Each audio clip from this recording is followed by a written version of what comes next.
এটা অত্যন্ত আনন্দের কথা এবং আমরা হাবিবুর বাবুকে ধন্যবাদ দিচ্ছি। ওর নেতৃত্বে সুন্দরভাবে কাজটা হয়েছে এবং সমস্ত প্রান্ত থেকে ছেলেমেয়েরা এসছেন এবং তারা গভীর ধৈর্য ধরে যে অপেক্ষা করেছে, এই জন্যই আমি তাদের প্রতি আরও আশীর্বাদ জানাচ্ছি। তারা সবাই সকালবেলা এসে এখানে অপেক্ষা করেছে, তৈরি হয়েছে। তারা নিজেরা নিজেদের জায়গায় প্রতিযোগিতা তারা সফল হয়েছে এবং সেই সফলতার পরে তারা নির্বাচিত হয়ে তারা তাদের ব্লক থেকে মহকুমা এসছে, মহকুমা থেকে জেলা এসছে। ফলে আজকে জেলায় এই যে প্রতিযোগিতা হচ্ছে, প্রতিযোগিতা খুবই গৌরবময় প্রতিযোগিতা এবং এই যে সুশৃঙ্খলভাবে গোটা ব্যাপারটাকে আরম্ভ করা গেছে, এই জন্যই আমি সবাইকে ধন্যবাদ দিচ্ছি। যে মাস্টারমশাইরা রেফারিং করছেন, যে মাস্টারমশাইরা পরিচালনা করছেন, যে মাস্টারমশাইরা ওদের শিক্ষা দিয়েছেন, এদের সবাই তো প্রত্যেকের কাছে আমি কৃতজ্ঞ হয়েছি। ছোটো ছোটো ছেলেমেয়েরা এভাবেই জীবনের প্রাথমিক শিক্ষা লাভ করে, প্রাথমিক শিক্ষা লাভ করে তারা এগোয়। যত এগোবে তারা তত তারা জীবনে সাফল্য লাভ করবে। এবং সুকুমার আজকে যে প্রচার করছিল, আমি সুকুমারকেও ধন্যবাদ দিচ্ছি সুন্দর প্রচারের জন্য। সুকুমার বরাবরই এটা করে, ভালো করে করে, গুছিয়ে করে। এই জন্য সুকুমারকে আজ দায়িত্ব দেওয়া হয়েছিল এবং সে সুন্দরভাবে করেছে, এই জন্যই ধন্যবাদ। স্যার, আপনি আজকে বক্তব্যে বললেন যে প্রাথমিক বিদ্যালয়ে ছাত্রছাত্রীদের সংখ্যা কমছে, অনেকেই পাবলিক স্কুলে চলে যাচ্ছে। এখানে কি শিক্ষকদের বেশি করে দায়িত্ব নেওয়ার কথা বার্তা দেবেন? কিছুটা তো আছেই, কিছুটা আছেই, কিন্তু আসল দায়িত্ব হচ্ছে অভিভাবক। আসল দায়িত্ব অভিভাবকদের। অভিভাবকরা যদি মনে করে যে তারা তাদের ছেলে মেয়েদের ওই ইয়ের দিকে, সুন্দর জামাকাপড়, পোশাকি, ঢংঢাং এগুলোর দিকে আকৃষ্ট না হয়ে ছেলেমেয়েদের লেখাপড়া শেখাবে, তাহলে তাদের প্রাইমারিতে থাকা উচিত। অনেক প্রাথমিক শিক্ষকদের স্টুডেন্টরাই কিন্তু পাবলিক স্কুলে পড়ছে, এটা কি কেমন বার্তা? না, সেই শিক্ষকরা ভুল পদক্ষেপ নিচ্ছেন। তারা তাদের নিজের জীবনে ভুল পদক্ষেপ নিচ্ছেন। তারা নিজেরা দেখছেন যে শিক্ষাটাকে অবৈতনিক করে দেওয়া হয়েছে সম্পূর্ণভাবে। এবং ভারতবর্ষের যেটা বললাম আমি মূল কথা, ভারতবর্ষের সংবিধানে পরিষ্কার বলা আছে 14 বছর পর্যন্ত, মানে ক্লাস 8 পর্যন্ত ছেলেমেয়েরা বিনা পয়সায় পড়বে। ভারতবর্ষের সংবিধানের নির্দেশ। এটা আগে পরিচালনা করা যায় না, আগে এটা আরম্ভ করা যায়নি। মমতা বন্দ্যোপাধ্যায় এসে বললেন যে না, আমি শিক্ষাকে একবারে সম্পূর্ণ বিনামূল্যে করে দেবো। সম্পূর্ণ বিনামূল্যে করে দিয়ে দরজাটা খুলে দিয়েছে। ছেলে মেয়েদের, গরিব হোক বড় লোক হোক, সবার সামনে দরজা খুলে দিয়েছে। খুলে দিয়ে বলেছে তোমরা ভালো করে লেখাপড়া শেখো, নিজেরা তৈরি হও। কিসের জন্য লেখাপড়া শেখা? লেখাপড়া শেখার জন্য যে চেতনা বৃদ্ধি হবে, তারা আরও বেশি করে এগোবে। শুধু বিএ পাস করলে হবে না। চেতনা বৃদ্ধি হয়নি, বিএ পাস করেছে, কিচ্ছু লাভ নেই।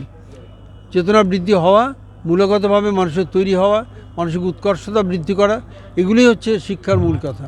শিক্ষার মূল কথা সেগুলো শেখানোর জন্য আমরা ছোটো ছোটো ছেলেমেয়েদের মধ্যে থেকে আশা করব সমস্ত মাস্টারমশাইরা তারা ওদের শেখাবেন ছোটো থেকে। এই শেখাতে শেখাতে শেখাতে শেখাতে আরোই হবে।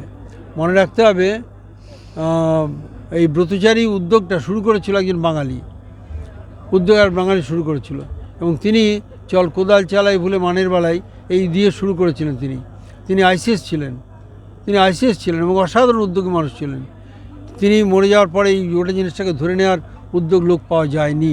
এটা একটা দুর্ভাগ্যের বিষয় আমাদের। যাই হোক, এখনও অনেকেই চেষ্টা করছেন নিজেদের স্কুলে ভালো করে ছেলেমেয়েদের লেখাপড়া শেখাতে, এবং লেখাপড়া যত শিখবে তত তারা এগোবে। যত লেখাপড়া না শিখবে তত তারা পিছিয়ে যাবে। এটা হচ্ছে মূল কথা আর কি। গুরুসদয় দত্ত, ঠিক। আমি মনে করতে পারছিলাম না, বলি মাঝে মাঝে ভুলে যাই আবার। খুব ভালো, ধন্যবাদ আপনাদের সবাই। পশ্চিমবঙ্গ সরকার এবং পশ্চিমবঙ্গ প্রাথমিক শিক্ষা পর্ষদের উদ্যোগে পূর্ব মেদিনীপুর জেলা প্রাথমিক বিদ্যালয় সংসদের আয়োজন আজকে 21তম জেলা ক্রীড়া প্রতিযোগিতা সৈকত নগরী দীঘা বিদ্যাভবন মাঠের মনোরম পরিবেশে অনুষ্ঠিত হচ্ছে। আমাদের আনুষ্ঠানিকভাবে উদ্বোধন হয়েছে। উদ্বোধন করেছেন সরকারের মাননীয় মন্ত্রী শ্রী বিপ্লব রায়চৌধুরী এবং আমাদের একদিকে নির্বাচিত জনপ্রতিনিধিগণ ছিলেন, জেলা পরিষদের সহসভাপতি থেকে শুরু করে 100 মিটার দৌড় এমএলএরা ছিলেন, তেমনি প্রশাসনিক স্তরের কর্তা ব্যক্তি ইভেন্ট নাম্বার 7 বালিকা খ বিভাগ ছাত্রছাত্রী, শিক্ষক, 100 মিটার দৌড়, অভিভাবক, প্রথম কল দেওয়া হলো সুদীজন গুণীজন এবং স্থানীয় প্রশাসনের সহযোগিতায় এই ক্রীড়া প্রতিযোগিতা আজকে শুধু প্রতিযোগিতা নয়, এটা ক্রীড়া উৎসবে রূপান্তরিত হয়েছে। আমি বিশেষভাবে ধন্যবাদ জানাই যে প্রায় গত 1 মাস ধরে প্রবল উৎসাহ, উদ্দীপনা, আবেগ এবং ভালোবাসা নিয়ে সারা জেলায় অঞ্চল লেভেল, চক্র লেভেল এবং মহকুমা লেভেলের স্পোর্টস শেষ হয়েছে। আজকে এই দীঘার সৈকত নগরী বিদ্যাভবন মাঠে আমাদের 21তম জেলা ক্রীড়া প্রতিযোগিতা কাঁথি মহকুমা চলছে। বিট নাম্বার 172 173 সফল হবে এগরা মহকুমা রাজ্য স্তরের প্রতিযোগিতা 203 204 রাজ্য স্তরের প্রতিযোগিতা এবং তমলুক উত্তরে 28 231 এবং 1 মার্চ শালবনী স্টেডিয়ামে অনুষ্ঠিত হবে। আমি আমাদের আজকের এই ক্রীড়া প্রতিযোগিতা এখন চলছে, আমি সর্বস্তরের প্রশাসন, আমার শিক্ষক শিক্ষিকা অভিভাবিকা, আমার স্পেস মিডিয়া যারা আমাদের এই খেলাকে তুলে ধরছেন, সংশ্লিষ্ট সবাইকে আমাদের পূর্ব মেদিনীপুর জেলা প্রাথমিক বিদ্যালয় সংসদের পক্ষ থেকে ধন্যবাদ জানাই, কৃতজ্ঞতা জানাই এবং অভিনন্দন জানাই। স্যার জেলা ক্রীড়ায় আমাদের 34টা ইভেন্ট রয়েছে, আমাদের 272 জন পার্টিসিপেন্ট এখানে অংশগ্রহণ করছে। এই কারণে যে ইতিপূর্বে আমাদের অঞ্চল সার্কেল হয়ে গেছে, সার্কেলে যারা হয়েছিল তারা মহকুমায় খেলেছে। এবার আমাদের 4টা মহকুমার যারা প্রথম এবং দ্বিতীয় তাদেরকে নিয়ে এই জেলা ক্রীড়া প্রতিযোগিতা হচ্ছে। এখান থেকে যারা আবার প্রথম হবে তারা রাজ্য স্তরের ক্রীড়া প্রতিযোগিতায় অংশগ্রহণ করবে। স্যার মন্ত্রীর হাতে প্রতি বছর আমাদের পূর্ব মেদিনীপুর জেলা প্রাথমিক বিদ্যালয় আবার সবার উদ্দেশ্যে বলছি, আমার কোন প্রতিযোগী বা প্রতিযোগিনী অন্য কোথাও যাবে না, সবাইকে কল রুমে পৌঁছান, সবাইকে কল রুমে পৌঁছান। উন্মেষ এটা প্রকাশ করি। এবারও আমরা প্রকাশ করেছি, সেখানে আমাদের ছাত্রছাত্রীরা যেমন লেখা দিয়েছে, শিক্ষক শিক্ষিকারা লেখা দিয়েছে এবং শিক্ষা প্রশাসনের বিভিন্ন স্তরের কর্মকর্তা চারটি সাব ডিভিশনের দায়িত্বপ্রাপ্ত স্যার ম্যাডাম যারা এসেছেন ক্যালেন্ডার আছে, ছুটির মাইকের ঘোষণা অনুযায়ী অর্থাৎ কল রুম থেকে যখন ঘোষণা হচ্ছে যে ইভেন্টে পত্রিকার আপনারা সমস্ত ছাত্রছাত্রীদের কল রুমে পাঠাবেন, পৌঁছিয়ে যাবেন।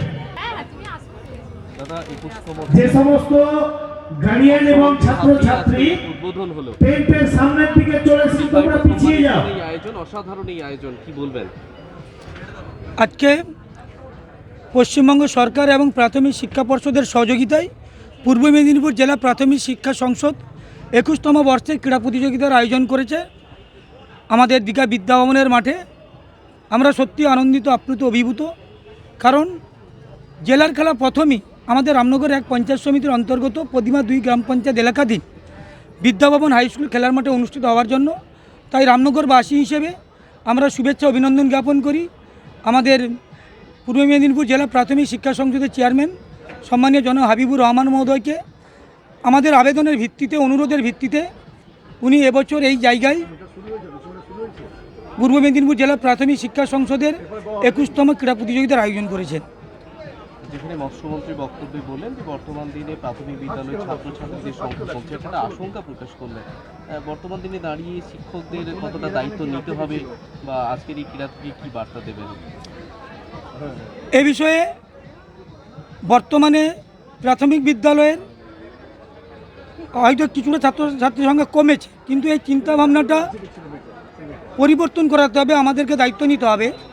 কারণ কিছু নার্সারি স্কুল গজিয়ে ওঠার কারণে সেক্ষেত্রে প্রাথমিক বিদ্যালয় থেকে অনেক ছেলেমেয়েরা নার্সারিতে ভর্তি হয়, কিন্তু এটা গার্ডিয়ানদের বোঝা উচিত, চিন্তাভাবনা করা উচিত যে প্রাথমিক বিদ্যালয়ের প্রত্যেক শিক্ষক শিক্ষয়িত্রী যারা হচ্ছে 2 বছরের প্রশিক্ষণ প্রাপ্ত, কিন্তু নার্সারি স্কুলে কেউ প্রশিক্ষণপ্রাপ্ত শিক্ষক শিক্ষিকা থাকেন না। এই চিন্তাভাবনা গার্ডিয়ানদের মধ্যে আনতে হবে, যেখানে বাংলার মাননীয় মুখ্যমন্ত্রী, আমাদের পশ্চিমবঙ্গের বিশ্ববন্দিত মুখ্যমন্ত্রী মমতা বন্দ্যোপাধ্যায় আমাদের প্রাথমিক শিক্ষার ক্ষেত্রে যে আমূল পরিবর্তন আনিয়েছেন, মিড ডে মিল থেকে শুরু করে আমাদের বিনামূল্যে পাঠ্যপুস্তক থেকে শুরু করে ইউনিফর্ম থেকে শুরু করে টিএলএম থেকে শুরু করে এবং ছাত্রছাত্রীদের বিভিন্ন ধরনের স্কলারশিপের ব্যবস্থা করেছেন, শিক্ষাশ্রী ঐক্যশ্রী থেকে শুরু করে এবং সমস্ত ছাত্রছাত্রীদের উচ্চশিক্ষায় শিক্ষিত হয় তার জন্য মমতা বন্দ্যোপাধ্যায়ের যে সকল প্রকল্প, কন্যাশ্রী থেকে শুরু করে সবুজ সাথী থেকে শুরু করে, যেটা আগামী দিনে মমতা বন্দ্যোপাধ্যায়ের চিন্তাভাবনা, মমতা বন্দ্যোপাধ্যায়ের ভাবনায় ভাবিত হয়ে প্রাথমিক কেন আমাদের মাধ্যমিক উচ্চ মাধ্যমিক বিদ্যালয়ে ছাত্রছাত্রীর সংখ্যার পরিমাণ বাড়বে। এবারে জেলা ক্রীড়ায় কটি ইভেন্ট রয়েছে, কতজন ছাত্রছাত্রী অংশগ্রহণ? 34টা ইভেন্ট রয়েছে, 4টি মহকুমা অংশগ্রহণ করেছে। 4টি মহকুমায় 34×2, অর্থাৎ প্রত্যেক মহকুমা থেকে প্রথম এবং দ্বিতীয় প্রতিযোগিনীরা অংশগ্রহণ করেছে। তাহলে অর্থাৎ প্রত্যেক মহকুমা থেকে 68 জন ছাত্রছাত্রী অংশগ্রহণ করেছে। আমাদের 4টি মহকুমায় মোট 272 জন ছাত্রছাত্রী আজকের এই প্রতিযোগিতায় অংশগ্রহণ করেছে। আমাদের জেলা প্রাথমিক শিক্ষা সংসদের পক্ষ থেকে জেলায় এটা প্রথম, মানে 21 বছরের প্রথম দীঘাতেই আমাদের প্রতিমা 2 গ্রাম পঞ্চায়েতে এই জেলা স্তরে ক্রীড়া খেলাধুলা হচ্ছে, তার জন্য আমরা খুব গর্বিত যে এরকম একটা প্রতিযোগিতা আমাদের এলাকার মধ্যে হতে। আমি উদ্যোক্তাদের সাধুবাদ জানাই, তারা আমাদেরকে পছন্দ করেছেন এই সৈকত নগরী দীঘার বুকে এত বড় একটা খেলাধুলার আয়োজন করার জন্য। মৎস্যমন্ত্রী উদ্বোধন করলেন, সেখানে এবার জেলার বিভিন্ন প্রান্ত থেকে ছাত্রছাত্রী এসছে, পরবর্তীকালে রাজ্য স্তরে প্রতিযোগিতা। এখানে এই আয়োজন কতটা সফল হয়েছে বলে মনে করছেন? না, আমরা তো এতক্ষণ যা দেখলাম সবই ভালো চলছে, কোনো সমস্যাই নেই এখানে। আমাদের মন্ত্রী বিপ্লব রায়চৌধুরী তিনি উদ্বোধন করেছে খেলাতে, এবং আমি আশা করি আমাদের এই জেলা সব দিকে যেমন পড়াশোনা যেমন এগিয়ে আছে, তেমন খেলাধুলা এগিয়ে থাকবে, এবং আজকে সেটা প্রমাণ হয়েছে। এবং বিশেষ করে আমাদের অঞ্চলে অনেকগুলো স্কুল আছে যারা খুব ভালো ভালো ছেলেমেয়ে তৈরি হচ্ছে, যারা আগামী দিনে হয়তো আমাদের এলাকার বা আমাদের জেলার মুখ উজ্জ্বল করবে। বর্তমান দিনে ছাত্রছাত্রীরা মাঠ থেকে বিমুখ হয়ে মোবাইলে আসক্ত হচ্ছে, তার সাথে সাথে রাজ্য সরকারের এই ধরনের উদ্যোগ কতটা ছাত্রছাত্রীদের মাঠমুখী করবে বলে মনে করছেন? না, এটা তো খুব ভালো উদ্যোগ, এটা তো আগেও ছিল, এখনও হচ্ছে। মুখ্যমন্ত্রী মমতা ব্যানার্জি আসার পরে বিশেষ করে বেশি জোর দিয়েছেন এটা দিয়ে, যাতে ছেলেপুলেরা ইদানিংকালে যে মোবাইলটা এসেছে, মানে মোবাইলটা আমাদের পড়াশোনার ক্ষেত্রে খুবই ক্ষতি করছে। আমরা সমস্ত জায়গায় প্রচারও করছি যাতে এই বাচ্চাদের মোবাইল না দিয়ে খেলাধুলা করাক বা পড়াশোনা করাক, তাতে করে তাদের ভবিষ্যৎ অনেক ভালো হবে। তাই এই উদ্যোগটা খুবই ভালো, আশা করি ছেলেমেয়েরা এবার মাঠে আসবে এবং খেলাধুলা করবে।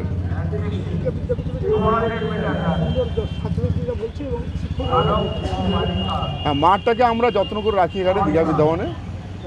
পাশাপাশি দেখছেন গত 3-4 দিন ধরে আরও আমরা দিনরাত পরে মাঠগুলো ঠিক করেছি এবং এলাকাটা সুন্দর পরিষ্কার করে রেখেছি, যাতে পরিকাঠামো যদি ভালো হয়, যে কোনো জায়গায় স্কুল বলুন বা খেলাধুলা মাঠ বলুন, যদি ভালো পরিকাঠামো থাকে তাহলে সবারই ইচ্ছা যাবে সেখানে আসতে বা খেলাধুলা করতে হবে।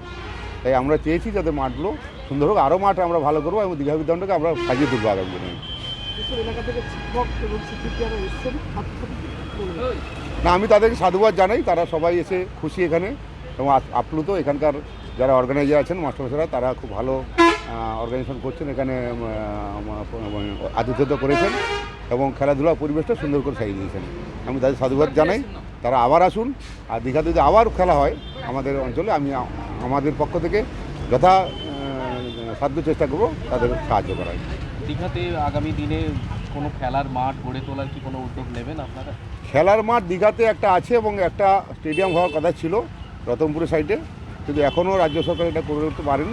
আশা করি আগামী দিনে করবে।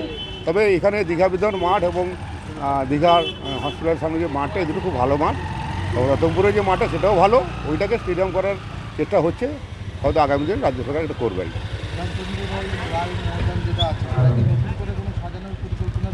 ওটা আমরা যখন এনআরজিএসের কাজ ছিল তখনই আমরা ঠিক করেছিলাম এই মাঠটাকে আমরা ঠিক করব। তো যেহেতু হসপিটালের সামনে মাঠটা বলে সেখানে অনেকে ইচ্ছা প্রকাশ করছে না, যেহেতু হসপিটালের অসুবিধা হবে বলে। কারণ মাঠ থাকলে কন্টিনিউ খেলাধুলা হবে, মাইক্রোফোন বাজবে, তাদের রোগীদের অসুবিধা হবে। তাই রাজ্য সরকারের পক্ষ থেকে একটু অনীহা ওখানে আছে, ওই জন্য রতনপুরটাকে পছন্দ করা হয়েছে। রতনপুরের মাঠটা বড় করা হবে, স্টেডিয়াম করা হবে।